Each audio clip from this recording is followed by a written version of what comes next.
You're listening to the Colts Blue Zone podcast with Mike Chappell and Dave Griffiths. Inside and outside the Fox 59 CBS 4 podcast studio. Welcome to the training camp, the first training camp edition of the Colts Blue Zone podcast. Alongside Joe Hopkins here in studio, I'm Dave Griffiths. I just hightailed it back from Westfield Grand Park. Mike Chappell is way more dedicated to his craft than me. He is still out there doing work up in Westfield to get stories online, fox59.com, cbs4indy.com, from all we've heard from players and coaches over the past couple of days. And we will certainly dive into a lot of what's been said, a lot of what we have seen so far over these 2 days up at training camp, give you the latest updates from the Colts around the league as well. We'll talk top position battles, but first, we are going to start just with some generic news from the beginning of the week as Chris Ballard came out, gave a little bit of a statement of state of the franchise, sort of talked about several specific issues for the team. But fortunately, the most newsworthy item, I say fortunately based on everything we went through last year, fortunately, the most newsworthy item from this first week of training camp, Mike Chappell, is Darius Leonard is no longer Darius Leonard. Shaq Leonard. It's funny because he explained it. He was very nice in explaining it, and it took someone with the Colts, Laura Overton, to sort of ask him the question because she knew. Because I guess my point is, tell us. You know, if you really want to be called Shaquille, tell us. And he mentioned how well I was really, shy as a rookie, and I was told to keep my mouth shut by Randy Moss. That's fine. But year 2, year 3 after you're an All-Pro, tell us because we want to know what to call you, for crying out loud. And so that's fine. But he said you can call me D or you can call me Maniac. I have trouble calling a player Maniac. It's like calling somebody Spider-Man. I need to know a name. So, hey, that's fine. I thought the bigger news, I'll break from this real quick. The bigger news is he's on PUP, which we knew. And there's no timetable. He was out there today watching practice. And I realize why teams don't give you timetables, because if they give you a timetable and they miss it, we'll say, well, hey, you said guy was going to be there in 2 weeks, but until he's until he's practicing, I'm a little concerned because it's back surgery. They can call it a procedure all they want. It's back surgery. And until he's back, I'm a little concerned. Yeah, and that's completely understandable. I was kind of watching him with the linebackers a little bit today.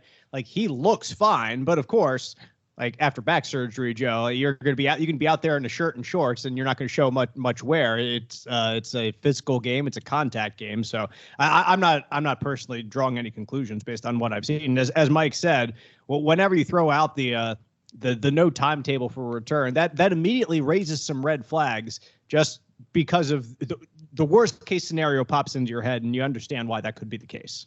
Yeah. And, like Mike said, you don't want to give a timetable and then they not meet it. We've seen stuff with, the nightmare scenarios with Andrew Luck and whatnot in the past. So the overall theme I seem to be getting from the team, though, is they still expect him to be ready for week 1. Is that still the case? Yeah, I wouldn't say otherwise. We haven't really dove too deep into that, I don't think, yet, about specific timelines. But because again, they say no timeline, so it's kind of pointless right now at the start of camp to really push hard on that, because they tell you no timeline, and then maybe next week like, hey, any update on Darius, and then we can get a little bit. And heck, if it gets to the point where after a little bit, like Darius is still not practicing by the first preseason game, we're like, hey, is he gonna be ready for the season? So that's I think something that'll happen over time, that we get a little bit more specifics on that. Yeah, and I think what was on the flip side, what was very encouraging to me is Julian Blackmon did not open on PUP. He's practicing. He's playing. He's just playing. And when we talked to Chris Ballard, he said, yeah, we've got Rodney McLeod. Now that we know it was a knee procedure. And who else was a knee procedure? Oh, Michael Strawn. That doesn't sound good. They said maybe by the end of camp. But then you're talking, well, maybe PUP, which is missing part of the season. And that's the worst thing. I saw. I was going to bring this up. That's the worst possible thing for Mike Strawn, Joe. No question. And Mike, the fact that like you're this guy that you specifically drafted as a developmental guy to be able to put work throughout the offseason. He hasn't had an offseason here. This was supposed to be finally a normal offseason where you can put Mike Strawn to work, and they haven't been able to do that. If fans are out there and you were salivating last year over the possibility of getting Mike Strawn the ball this year sometime, I don't think it's going to happen just because he has had nothing to do this offseason because he hasn't been able to get out there. He hasn't been able to work because of this knee procedure. And with a new quarterback and everything new that you throw in as a wrinkle with that, he's going to be way behind when he finally gets out on the field. Yeah, you can't develop when you're not on the field and you're not putting in that work. I feel bad for him. Extremely athletic player, and anyone with that kind of athleticism has a high upside if they can reach it. But it's going to be tough for him, maybe PUP or something like that. But he was already fighting for a roster spot, let alone playing time. So that's going to be very difficult. Yeah. Right now, Mike, I can't see him getting a roster spot on 5 or 6 players who could be wide receivers on this 53-man. No, every rep he misses. I mean, the train goes further down the track without him. And let's say he's ready. He's healthy by the end of camp. He will have missed everything. Like you said, he didn't do off-season work. So it's too bad. And again, if you open the season on PUP, I believe they've changed it to 4 games now. I think it used to be 6. So we'll see. And also encouraging, and to me very surprising, was Tyquan Lewis. Opened on PUP, and what he was cleared the day later. This is a torn patella, earlier mid-October. So I think it's great because we talked. I'm a huge Tyquan Lewis fan, and what he does to the depth at end or tackle, whatever, is huge.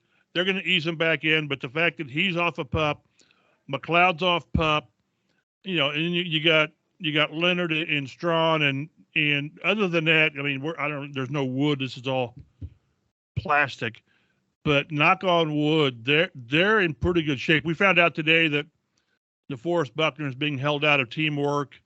He's got a back. A back is what Frank Reich said. So it's like Leonard's ankle. It's attached. Right. But he said it's precautionary. And I tell you, these guys, I don't care what the fans think. With these guys, if a player has something that's not right, especially in training camp, off-season or training camp, they don't put them out there. They're not. I talked to Frank Reich today for a story I'm doing on training camp and all this stuff. And their number one goal, without question, is to get to September 11th healthy and not lose a player. And you're going to lose somebody, but you've got to go healthy into the season. Yeah, you got to do your best you can. And if there's 1 or 2 guys, if there's a top 5 guys that you don't want to lose, I mean, DeForest Buckner's probably in that list. You want that dynamic interior rush that just so few teams have. I think one more injury note, rookie defensive tackle Eric Johnson was activated from the non-football injury list on Thursday. So he'll be out there sometime as well. Hey, no holdout for Kenny Moore. Glad to see Kenny out there. I think if you had really twisted my arm throughout the offseason, this is what I thought would probably happen. And confirm, chat, that Kenny's out there. He's practicing fully. He's in on every play. It's not a sense that, he's showing up and then kind of taking it easy at all. Kenny is out there. He's playing. He might still want a new contract, and his agents might still be working behind the scenes with that. But Kenny's playing like he's supposed to play during the regular season. Yeah, I think we all agreed that he would show up because it's kind of who he is, but it's kind of where he's at too. I mean, he's got 2 years to go. It's just a difficult situation. And that kind of leads me to what there's 3 or 4 players across the league that have reported, but they're not participating. DK Metcalf, Deebo Samuels, I don't know who I'm missing, a couple of the guys. Charger safety, Derwin James. Derwin James, and there's still another receiver, I think. But my point is, and I understand the team doesn't want to escalate this to DEFCON 1, but to me, showing up for training camp and standing there is not even remotely in the spirit of what the CBA says. If you're healthy, you practice. And I understand that I think they're close to getting something done with Deebo. I really do. But let's say Seattle has no intention of extending Metcalf. Then what message are you sending to the rest of the team that it's okay to be healthy and not practicing? So I don't get it. I don't know how the CBA allows you to do that. I don't think these guys are reporting that they're they're dealing with a hammy or something. So I don't know. And it would be Kenny Moore showing up, wanting a new contract and not practicing. Right. And I don't think the Colts would handle that as much as they value and like Kenny Moore. I don't think that would go over well. No, and fortunately, that's not happening. So Right. that's a giant what if that we do not have to worry about. That's a rabbit hole I wanted to go down, and now I'm out of it. Exactly. Good deal. Well, as long as we're talking a little bit outside of the organization, we can continue with that as some veteran wide receivers have signed. Julio Jones signed with Tampa Bay on Tuesday. Chris Ballard had said earlier this week himself that the Colts had no interest specifically in Julio Jones. It was kind of funny. He said at first he tends not to comment on specific players, but then he singled out Julio Jones as this is not happening, guys. Like, drop it. Stop trying to make Julio Jones happen. And he had no interest in bringing in Julio Jones here. He said T.Y. Hilton is still in the mix, but there have been a couple other moves at wide receiver. They signed wideouts Isaiah Ford and John Hurt. They waived wide receiver Kakoa Crawford and also defensive tackle Kavion Patton. Just a couple moves at the beginning of training camp to get started in the year. But Chap, the roster is always fluid, and Chris Ballard will tell us that every time he steps to the microphone. And it's not impossible to see a veteran wide receiver added to this mix. But right now, I think that Chris Ballard's goal is to stick with the guys he has. That's just what it seems like since training camp is finally here and we don't have anybody yet. Like, stick with the guys you have, and if then something glaring pops up during training camp and the preseason, then you can go out and add somebody at that time. That just seems to be where he is leaning to me. Okay, then don't say that T.Y. is still in the mix. That's the thing it's like everyone sort of had gotten to they're not going to bring T.Y. back. Okay, that's we wish they would have, but we're moving on. Well, no, then he says, well, he's still in the mix. So what you don't know is, do they want to bring him in? And T.Y. says, well, let's wait a couple of weeks because, training camp and all that. Or are they offering him X $1 million, $3 million, and he wants $6 million? I don't know. It's easy to say that he's been here and he knows the offense and he doesn't need to work, but it's a new quarterback, for crying out loud. And everybody needs work with a new quarterback. So I don't know. I still try not to roll my eyes when Frank and Chris Ballard talk about we like what we have, and they indicate that the quarterback's going to make these guys better. And what we've seen, we'll talk about it. What we've seen, this quarterback will make everyone better in the passing game. He will. But I look at this and we've talked about this ad nauseum that they're just relying on 3 or 4 things to happen. Paris Campbell, stay healthy. Doolin or Patman to elevate his game. And one of the tight ends, again, I've told you, I would feel better about the wide receiver situation if the tight ends were more proven.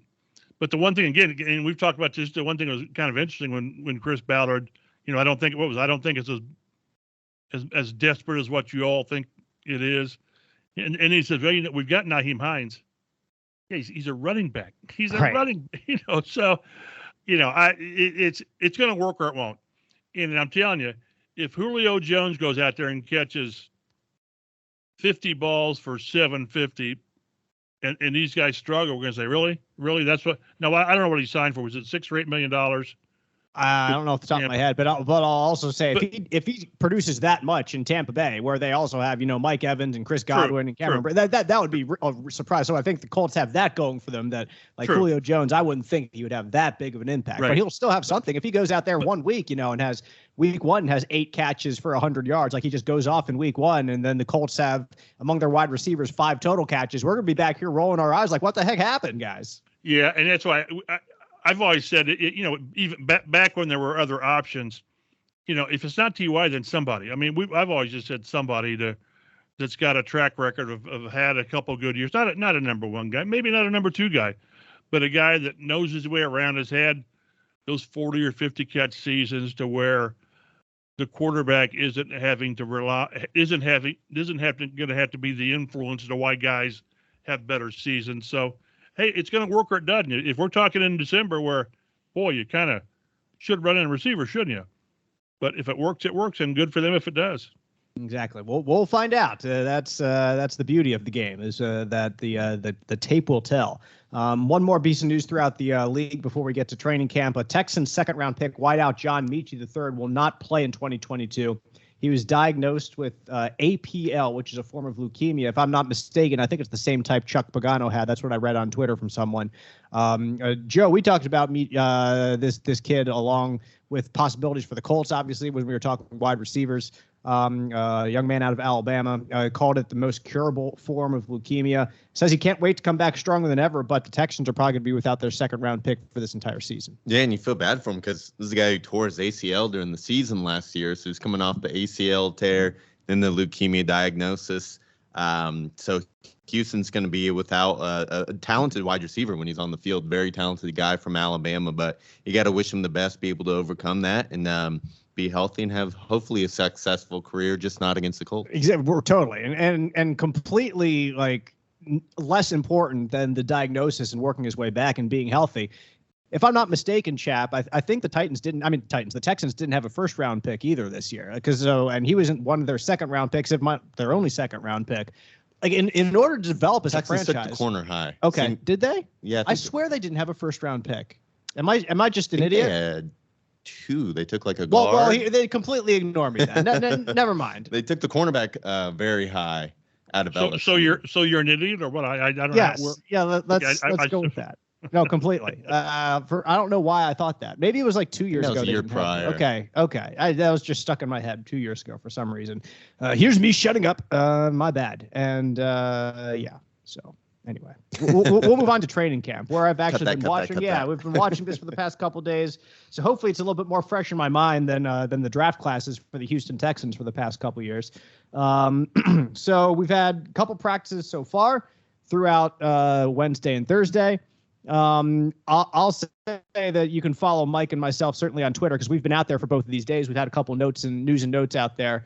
I said the first thing that I'd noticed out there, and I tweeted it. Joe retweeted it through the Colts Blue Zone podcast account. This is completely like not super important at all. But Jelani Woods has a cannon for an arm, which you would expect because he's a big guy at tight end who used to be a quarterback. But man, like I looked at him throwing the ball, Chap, and I was like, this guy he could probably chuck it 80 yards. That's what it looked like. Like, you're emergency watching quarterback. Exactly. The Hail Mary. Yeah, you're watching guys, Chap. You always see them play catch, a little bit before practice. And NFL guys are athletic anyway. Like they look pretty good throwing the ball. Jelani Woods looked like a total natural, which is what you would expect as a former quarterback. That's just the first stupid thing that Dave realized during training camp, and I just wanted to throw it out here. I thought it was pretty cool. Well, and again, we're down we're really close. We're right on the field level and really close to where they are. And there was a play yesterday or today where they split Jelani Woods out left in front of us. And I'm telling you, he's a big kid. He's just big. And the size they've got with him and Drew Ogletree, and of course Mo. I mean, Mo's almost the little guy in the room now of those three. So, and then I've noticed they've really tried to get Kylen Granson more and more involved, and he still shows you something. Then there's a drop or whatever, but I'm trying to like the tight end room for reasons other than they're big, and Jelani Woods can throw it 100 yards. So let's say it's a work in progress. Yeah. Joe, Jelani's your boy, so I'm sure you love to see that. I don't know what to make of his throwing arm power. Strength. Maybe you better write into Matt and see if they have that correctly attributed. But I like Jelani Woods. I just think it's going to take him a little bit of time, but I think he'll probably get most snaps as a rookie, as a blocker. We've kind of talked about in the past, the Colts love those two tight end sets. Kylen Granson's not a guy you want inline blocking. And so obviously Mo Alley-Cox going to be the first guy, but Jelani is going to have to block in year one, and that's something he did a lot of in college. So hopefully he'll be ready for NFL defensive ends and linebackers. Chap, if we're talking some more serious observations from camp, some things that we've actually spoken with Frank Reich, Matt Ryan about, is that they are moving quickly. They're moving they're pushing the tempo. And this is something that Frank said today specifically, is something that is very much Matt Ryan led. When he gets out there and you break the huddle, he's saying, go, go, go. Get up to the line. We're getting set. We're seeing the defense, and we are snapping the ball, and we are moving. That is something that is certainly different than we have seen in the past couple years. To see the tempo, not just like as in a no huddle quote unquote scenario, which they're not really doing yet in 11 on 11 drills, but just from the play call to calling it in the huddle to getting to the line to making the snap, that whole operation is going much quicker, and it's something that Matt Ryan says he wanted to do, and Frank Reich said go ahead and do it. We're seeing kind of the first fruits of that right now.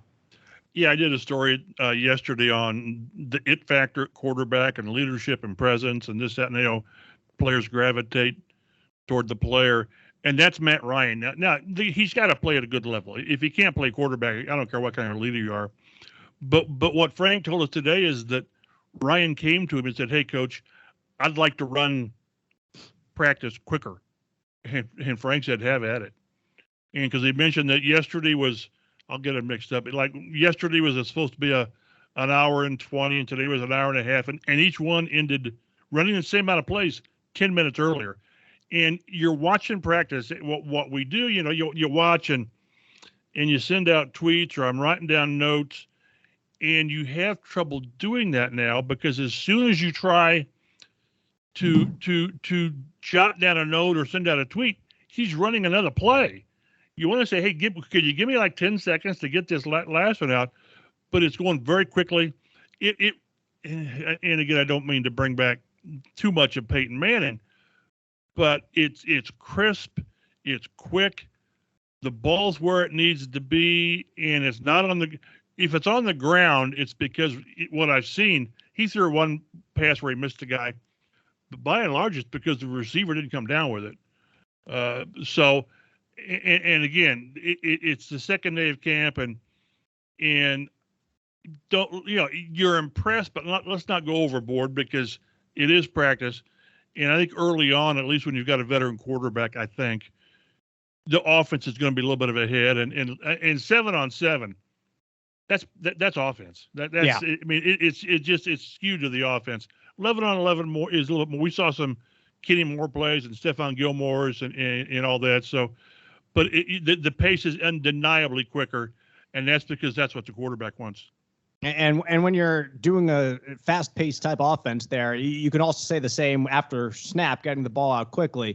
And we've seen a lot of balls to Jonathan Taylor, to a Nyheim Hines out of the backfield, and even when you get to the backups, to Deion Jackson, whoever it might be, that is definitely prevalent. It's not as much. There's still plenty down the field that they're attacking, but nevertheless, we continue to stress this, and we have throughout the offseason, Joe, that the running backs are going to see a little bit more action in the passing game this year because of who the quarterback is, and because of the running backs that they have back there with Jonathan Taylor and Nyheim Hines, who both can catch the ball out of the backfield. And I think that fits the offensive personnel really well. If you're not going to go out and get loaded up with wide receivers, Taylor and Hines are two of your best three skill position players. So if you're in a passing play and you still dump off the ball, you're still getting the ball to your best players on the offense. So I think that could really help the Colts quite a bit, bring that defense up, and then you can hit guys over the top like a Michael Pierce streaking down the field.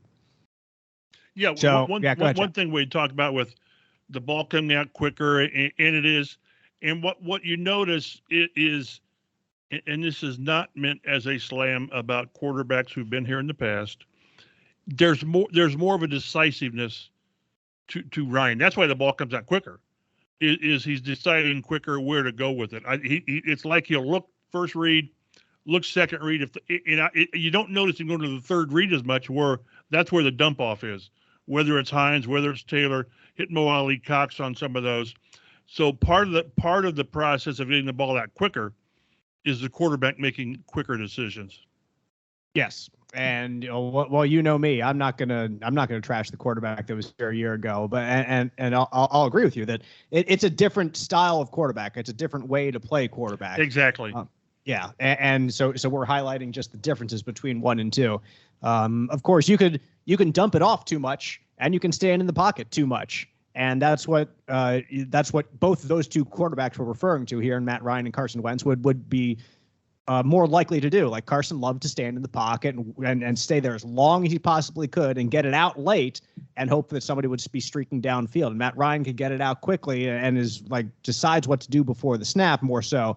And get it out that way. So like you said, Chap, this is not something that you're trashing one or the other. We'll spend plenty of other time doing that later, I'm sure, in more explicit fashion over the next couple weeks or throughout the season. But nevertheless, it's just highlighting kind of some differences in game management and style.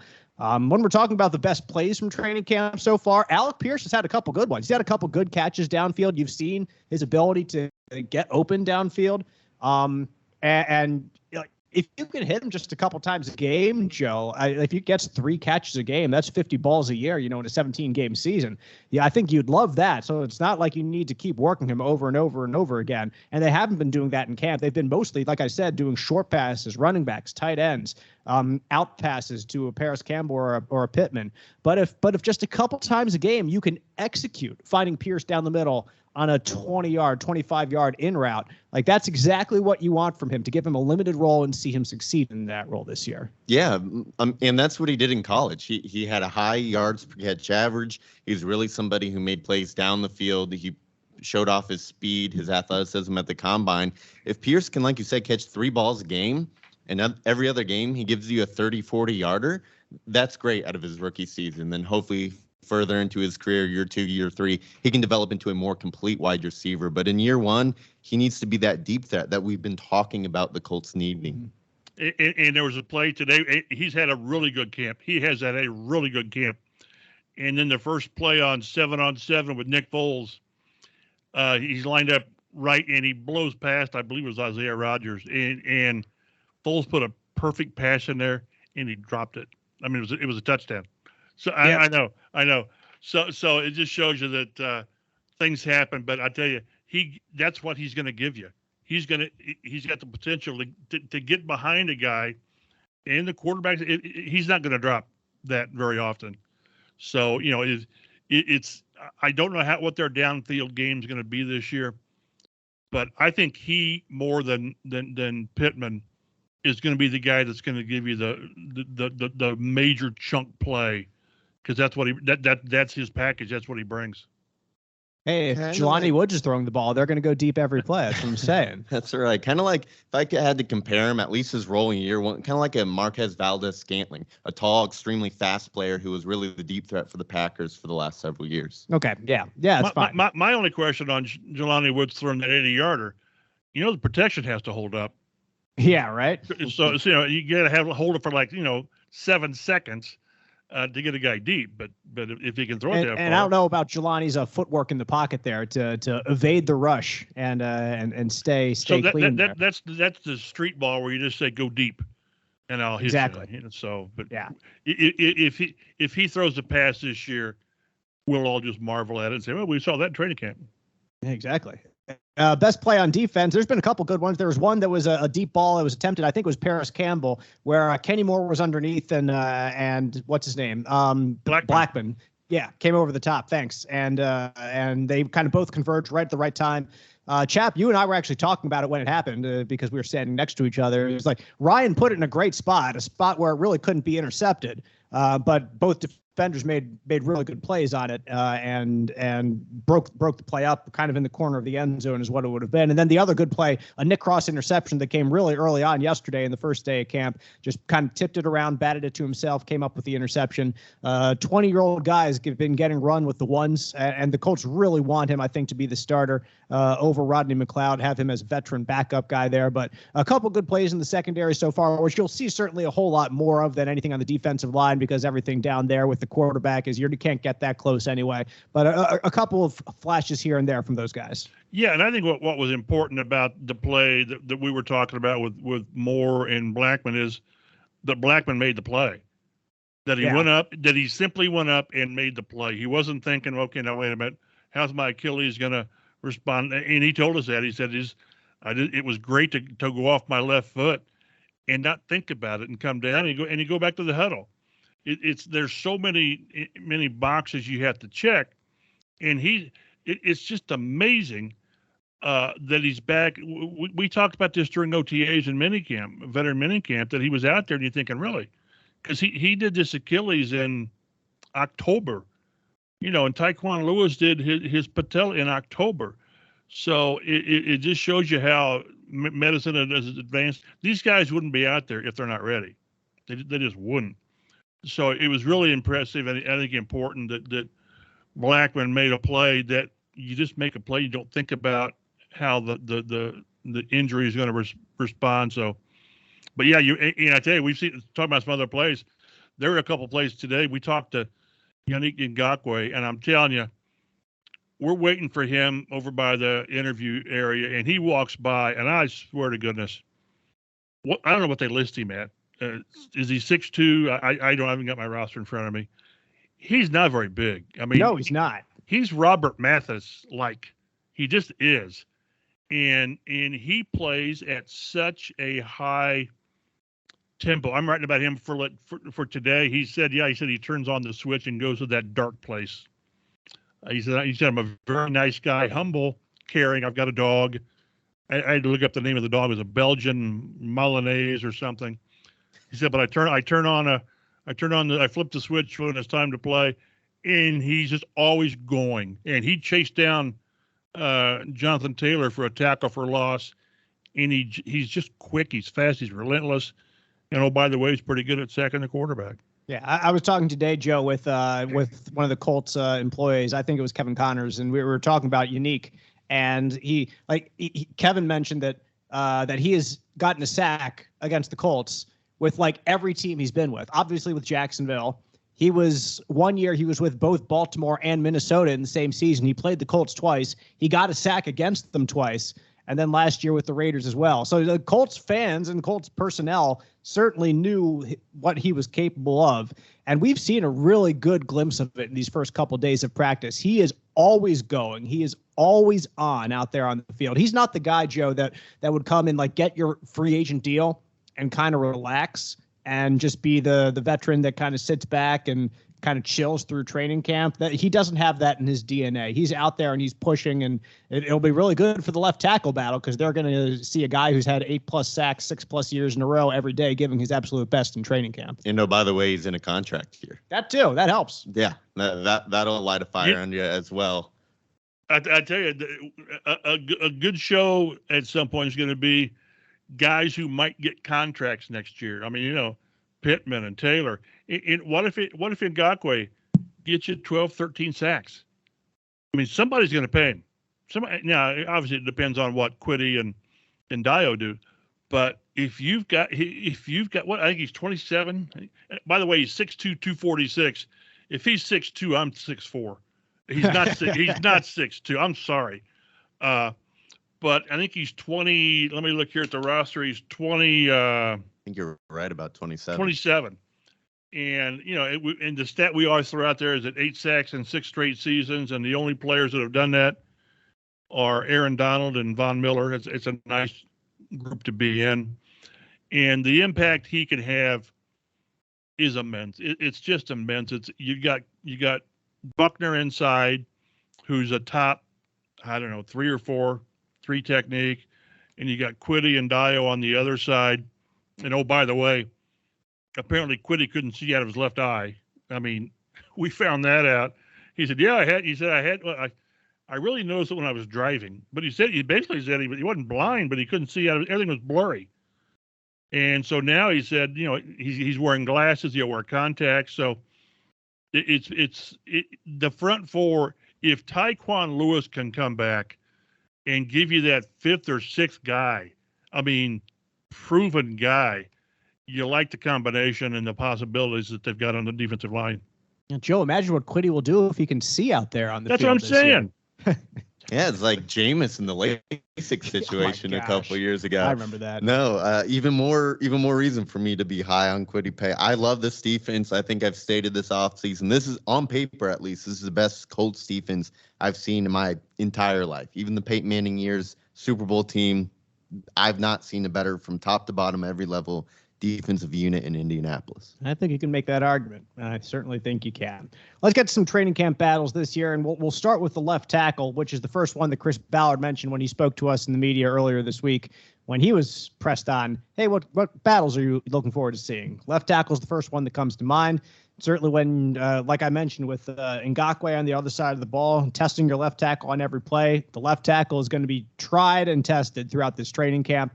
Right now, it is Matt Pryor getting Chap 100% of the reps with the first team, and Bernhard Raimann is on with the second unit right now. So that's how it is. We spoke to Pryor today. He says that he seems to think things are going fairly well for him, and I agree. Whenever you're going up against Ngakoue, you're going to lose a couple here and there, and that's understandable. But it's Matt Pryor's. It's not like they're flipping right now. If we see Raimann come on, it'll be in the middle of camp or later in camp, and he will have had to do pretty darn well, I think, against that second unit to really supplant and get past Matt Pryor to do so. So that's what it is right now, Chap. That's how we go in. It's Pryor's job to keep and hang on to and hopefully, from his perspective, not lose. It's his job to lose. You're right. And I remember when Costanzo came in here in 2011, and he went up against Dwight Freeney and Mathis a lot. And he said there were times where he said, "Do I belong in the NFL?" Because they kept whipping his rear end. But that's how you get better. It just is. And the only way to get better is to go against people that are better than you are. But I do think you're right. The intention, the objective is to leave Pryor there and let him show them that they need to give Raimann snaps with the first team. I really do. And because what we're going to see, and also, so Danny Pinner's been at right guard, and he's going to be okay at right guard. I mean, here I go dismissing guards, but he would have to play very poorly to not be your right guard. He just would. So I think ideally they'd like to leave Raimann at tackle and let him grow as a tackle. He might be their tackle in the future. Who knows? I mean, with Pryor, you don't know. I mean, Pryor's a young guy too. So if Pryor plays at a high level, he's another guy who's it's a 1-year deal. So I mean, you remember the great quote he gave us to where the more you can do, the less you get paid. Well, you play left tackle, you're going to get paid. So is it ideal if Pryor plays lights out and then you have to sign him as your left tackle, and then you find a spot for Raimann, then is he your right guard long term? I don't know, but I really think they want him to do it, and that's why we're not going to see, I don't think, switching with the first unit with Pryor and Raimann. I don't think that's the way either one of them gets better. Yeah. And I mean, Raimann's a 3rd-round pick out of Central Michigan. He's only played the position for 2 years. He was previously a tight end who really seriously beefed up. Like, to expect this guy to be ready to start at left tackle year one would be quite the stretch. Well, didn't you mention he was their second 3rd-round pick? Yeah. Exactly. He wasn't even. Jelani Woods was the first because they saw his arm. They're like, we need to bring this guy in.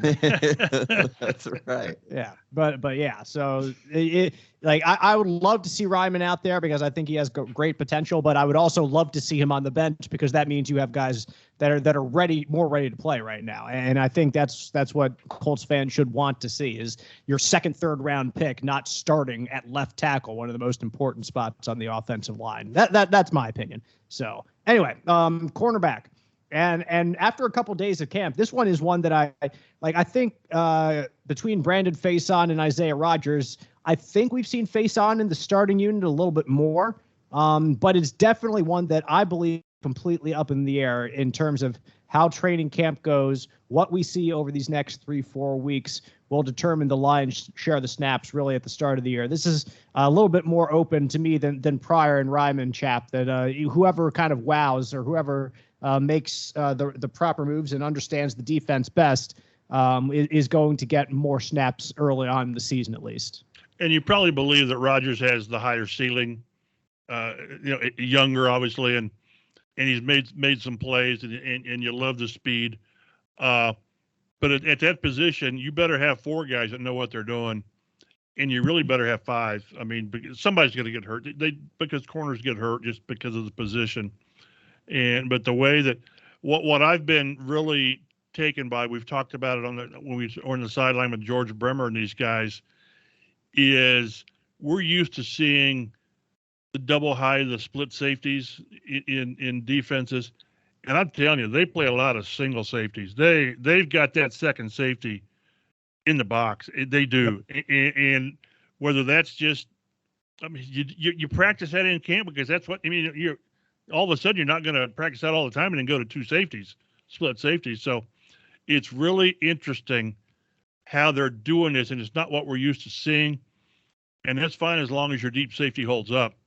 After he go ahead. So I assume that's Blackman playing back and Cross Correct. playing up in the box. They got Cross playing like a linebacker. And Kenny Moore's out there a lot. Maybe they do that a little bit more with Shaq Leonard out. I don't know. I want to see how often they play 3 linebackers. Probably did it, I don't know, 60% last year. And they were in nickel and other things because I don't think Zaire played quite that many snaps. I'd have to go back and look, but we need to get used to seeing that safety, one of those safeties up close to the box. Really, that was the old Cam Chancellor role in the Legion of Boom there with the Seattle Seahawks for years. I mean, they had Earl Thomas back in center field. They had Cam Chancellor up near the line of scrimmage, and both of them were exceptional in their roles. And if the Colts can get guys who play anywhere near that level, they're going to be thrilled for sure. Yeah, Chancellor, and then more recently Jonathan Abrams with the Raiders and Derwin James, and then that second safety kind of retreats, and the 2 corners kind of retreat back as well. The safety and the linebacker both kind of go to the flats. Go ahead. It's one of the things. It's one of the things that Blackman also said about that play. When he and Moore broke up the pass, he said that showed that if you put very much air into the ball, I'm going to get there. So when you've got a safety that's got that much range, you can do that. So it's really interesting to watch this defense evolve that we're not used to seeing. Yeah, the battle at safety is going to be a good one. Kind of alluded to it earlier between Nick Cross and Rodney McLeod for who's going to start, because Julian Blackman, I think, has his spot locked up. He's going to be out there for a good portion, 95%, I think, or higher of the snaps on defense this year if he stays healthy. But between those other two, does Nick Cross, Chap, kind of have does he take the right steps forward to rely on him to be put out there, or do you take the more reliable veteran who's been in the league, who's seen it, who's played 16 games this year, that year, the other year? Another really, I think, interesting twist that could happen throughout this training camp as we approach the start of the season is which of those two will see more time come Sundays. Yeah, I think they would like Nick Cross to be the guy, but again, like you mentioned, how soon do you let McLeod start it and sort of let Nick Cross, I don't say split time, but get some reps as it goes? Or is Nick Cross going to make it so obvious that he has to be out there? And again, is it easier for a rookie, a young guy's 20 years old, for a young safety to play the position when you're up near in the box more as opposed to being back deep? Maybe it's easier.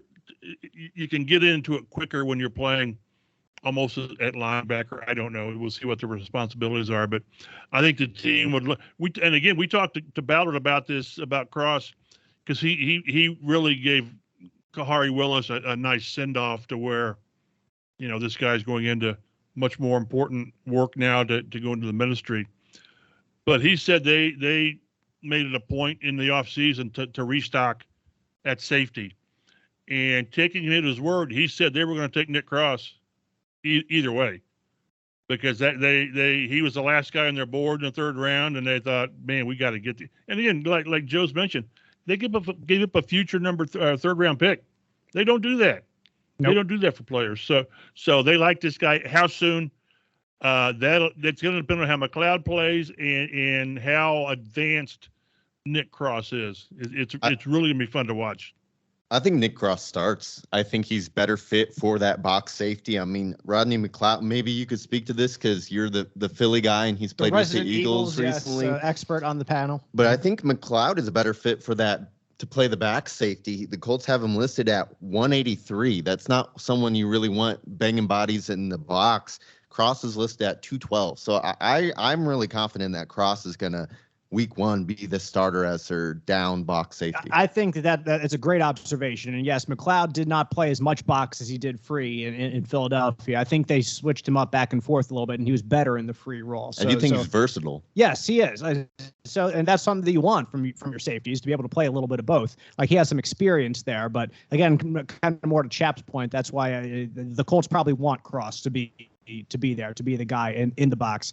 And if he's not quite ready, even at the start of the year for the full-time starter role, we'll probably see him work his way in. He'll probably get a good amount of snaps. True. Because you're going to still want to develop him there throughout the season, because he just fits that role better. And if Nick Cross is 212, like I wouldn't be surprised if he is, but he's not a super tall guy, Chap, as we were talking to him today. Like, he's a well-built 212. So he's probably, if he approaches that number, he's got to be built like a rock, because he's not like one of these tall 6'2" safeties that is just kind of lean and mean and can reach that 200-pound mark with that. He's like, I'm not going to say he's Bob Sanders level or anything like that, because nobody's that level, but he's well built. I was just going to say he reminds you a little bit of Sanders, but immediately you back it up because you're like, whoa, Nelly there. Yeah, I was in locker rooms when Sanders walked by, and you wondered why he was wearing pads, and he wasn't. But no, someone during the draft process said, yeah, it's probably the owner, because Jim Irsay tends to do that. He said, yeah, he kind of reminds me of Bob Sanders, the way he hits. Well, that's fine, but Bob Sanders was an alien, in his body couldn't take it. But again, that's what's kind of, to me, that's the good and the bad of training camp, is because some guys just flash. They show you they belong. Sometimes you see guys, and there's 3 or 4 that come to mind. We were talking about TJ Green, and was it DeJohn Smith come to mind that they had that just didn't work. But these guys, they remind me of like a Gerard Powers and an Antoine Bethea, where from day one, they just belonged. And like, I remember when Antoine Bethea came in, I think maybe it was in 2006, and I guess Tony and Bill Polian, he said, where are you going to play him? He's starting. Where are you going to play him? So some guys just kind of, they show you that, yeah, he's everything we wanted. How quick will Nick Cross be out there? I'm not as 100% as Joe is, but they want Nick Cross to be their safety. They really do. Let's jump to the other side of the ball. Wide receiver, obviously, we know Michael Pittman Jr. is going to be the first choice, but after him, it's very much catches are up for grabs. You figure the Paris Campbell, if he stays healthy, is going to be there. But Alec Pierce could snag some more balls. Ashton Doolin, if he jumps into more of that Zach Pascal role that we've seen the past couple of years, could approach 50 catches. Then Des Patman, how much has he really developed over the past couple seasons? Mike Strawn, we touched on him earlier. It's probably going to be very long road to hoe to get a significant role, or any really role, especially at the start of the year. And then Kiki Kuti as well. Made a nice long catch. Kuti did in practice today, beat some folks deep, which was actually a really slow developing play. So I'm sure the defensive line would say they would have sacked the quarterback by then. But Kuti did get deep beyond the secondary and was hit by, I can't even remember who the quarterback was at the time. It wasn't Ryan. It might have been Foles, but it also could have been Ellinger. But nevertheless, Chap, this is one that we're gonna see continue to play out throughout camp, as different guys probably making bigger plays on different days, because guys are going to have to try to take advantage of some split time there at wideout to see who fits into what role behind Michael Pittman Jr. I tell you, we've seen 2 practices, and we saw OTAs and in minicamp, and what just drives you crazy is Paris Campbell can play. He can flat play, and his value is accentuated because of the run and catch, and Matt Ryan hits him in stride.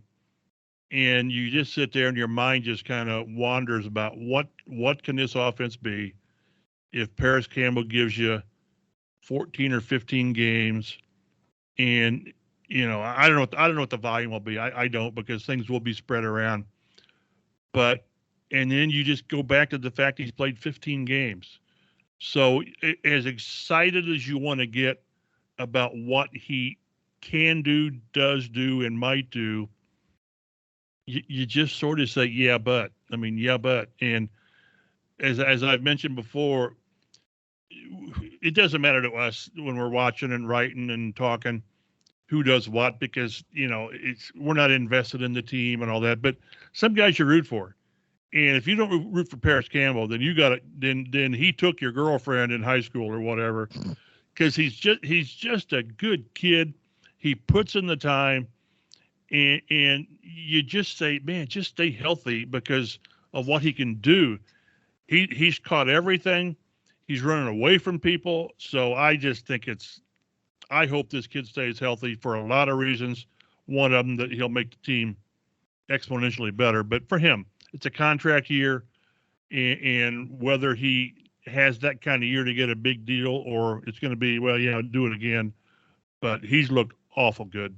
Yeah, that'd be a problem I think the Colts would love to have, is dealing with Paris Campbell after a good year, trying to figure out what the contract is going to be going forward. So, so Joe, like we said, Pittman's number one. Paris, they'd love to be number two.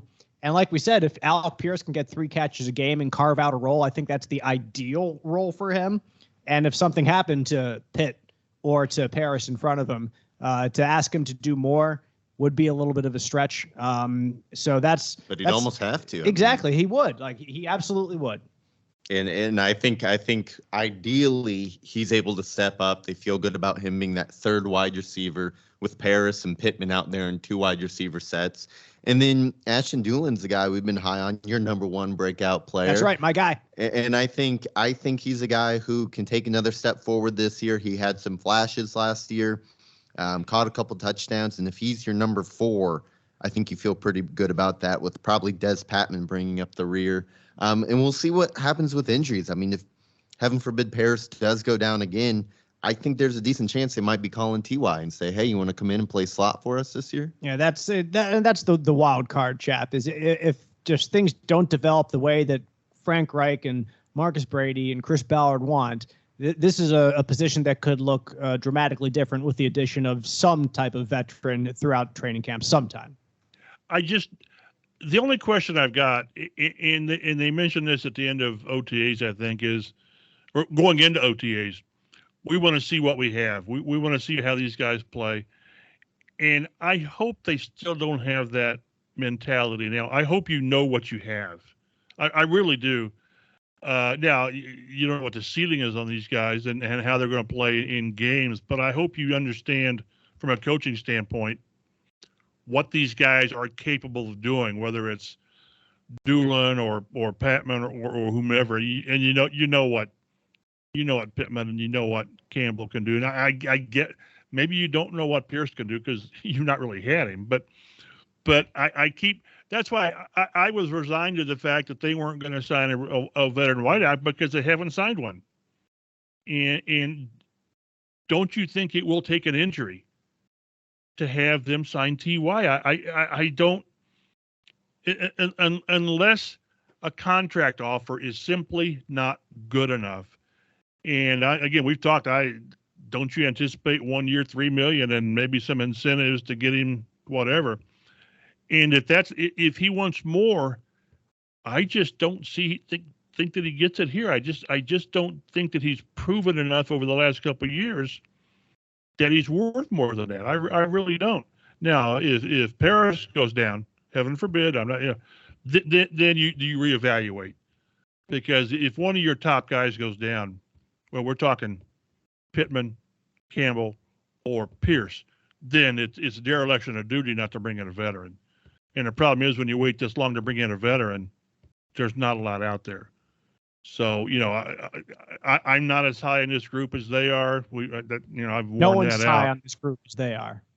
It's amazing. It's amazing. But I kind of think that this is who they, barring injury, this is who they go into the season with. Now, maybe somebody cuts. Some teams may have a glut of receivers, and you're going to cut a guy or whatever. Tampa Bay has a lot. Yeah. Maybe they cut Julio Jones. Yeah, Scotty Miller or something, Yeah, you just would feel better having a guy that's had a season, like I said, that's done something. So, but again, we were talking on the sidelines, and the last thing you want to hear from the media is come December, the GM said, "Boy, I'm just kicking myself for not bringing in a veteran receiver." Well, you had the chance. So there's no question that it either works or it doesn't, and I hope it works for a lot of reasons.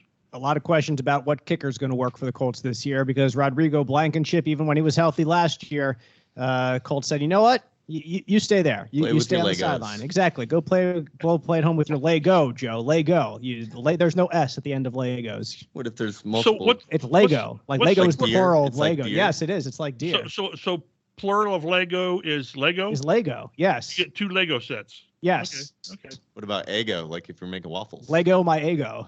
Just like that. He's going up against Jake Verity, who's a backup for Justin Tucker in Baltimore. No one's supplanting Justin Tucker in Baltimore. So you don't know exactly what Verity brings. We haven't seen a ton of kicker work out there, chap. You typically don't. So this is a battle that I can't shed too much insider light on right now. But yeah, I think that Verity has the stronger leg. It's going to come down to just how reliable he can be in this preseason, because Rodrigo, his leg is proven. We've seen what his leg is. Like, did he get significantly stronger this offseason? I sincerely doubt it. Like, we know what he is. So if Verity can come in and prove that he has some type of consistency, then I think Rod's probably going to be in a little bit of trouble. This is a training camp battle that again, another one that could go either way. And I don't think the Colts really care who takes it, one guy or another. They just want the better kicker to be on the roster. Yeah, when I did my positional breakdown, and this special teams was the last one I did going into camp, and so many people are blinded by Blankenship's rookie season, where he set records for points and made field goals and PATs and all that. He's an 83% kicker for his career, 83.5 for his career. And this is at a time when the league guys are kicking 88, 90%. Some guys are kicking mid 90s. But the thing that, and he's 3 for 8 on 46 plus yard field goals. I mean, those need to be routine. And you just wonder if a team doesn't have trust in a kicker to where you get to midfield or the 45-yard line and it's 3rd and 6 or it's 4th, whatever. There's going to be times you need to kick a 55-yard field goal and have faith that you got a 70% chance of hitting it. I think I wish I had the numbers with me, but since Vinatieri's last year, they're just awful. They're like 80%, and it's 6th worst in the league, and they're awful outside the 50-yard line. They were like, I don't know what it was, 3 out of 8 or 10 or whatever it is. And the kicker for the Bengals last year, Evan McPherson, kicked like 9. He was like 9 for 11 or 11 for 12 or whatever. But the idea, if you're a quality team, is you're going to need the long field goals. You just are. And if you don't trust your kicker, do you punt when you don't want to, or do you roll the dice and say, I've got this play on 4th and 5 I like that because we don't want to punt. So I know they really, when we talked to Chris Ballard in the offseason, he said, boy, Verity's got a cannon for a leg. So they like him. And he had a decent training camp preseason with Baltimore. I thought he was like 5 out of 6 or 6 out of 7, whatever it was. I haven't got the numbers in front of me in preseason with a 53-yarder, I think it was. And when we talked to Hot Rod during OTAs or minicamp, he said, I don't think it should be an issue. I don't think it's an issue. I understand why it is an issue, the leg strength. I understand why it is. I don't kind of agree with it. He said, yeah, I set the all-time Rose Bowl record for postseason and Georgia. Okay, but this ain't college ball, son. And then he said, oh, I know I haven't done it here. And I agree with you, Dave. They don't care who it is. Just kick.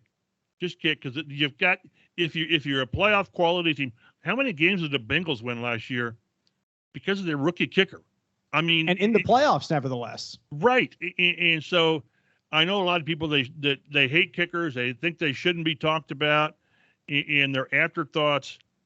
Now, go back to 2019 where they stuck with Vinny too long, and he cost them, 3 games. I mean, literally with kicks. So just make your kicks. Just that's why I say the fact that he's 83% for his career. And the one that I can't get out of my head was that 33-yarder he put off the upright in Buffalo, and you lose by 3. So you gotta don't slough off kicker because you're gonna win and lose games. Baltimore, remember Baltimore when he was trying to match Justin Tucker pregame apparently, and then just pulled something in his leg. And he misses a game-winning 40, whatever it was, 8-yard field goal at the end.